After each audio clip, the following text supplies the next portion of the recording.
Bonjour, je suis Patrick Roset, je travaille pour le CIDFF de l'Eure.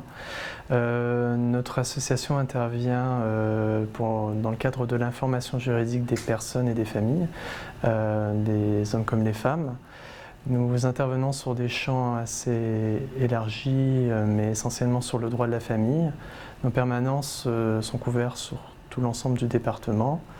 Et nous avons également en parallèle un secteur emploi et des permanences d'écriture publique à vocation sociale dans laquelle on assiste les personnes ou on les accompagne dans leurs démarches administratives.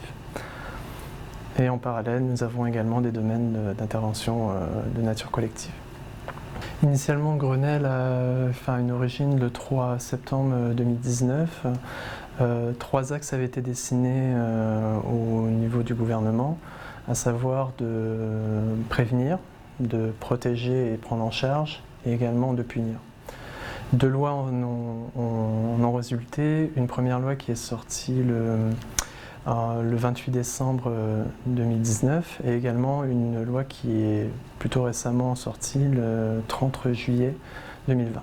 Je suis Ghislain Leray, juriste au sein de l'association d'aide aux victimes AVED ACJE qui travaille à informer les victimes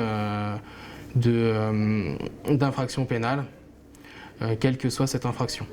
Les dispositifs qui existaient avant le Grenelle sont les mêmes que ceux qui existent maintenant d'un point de vue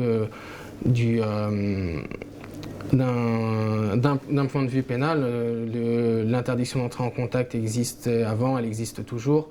Les dispositifs du téléphone grave danger existaient avant et existent toujours.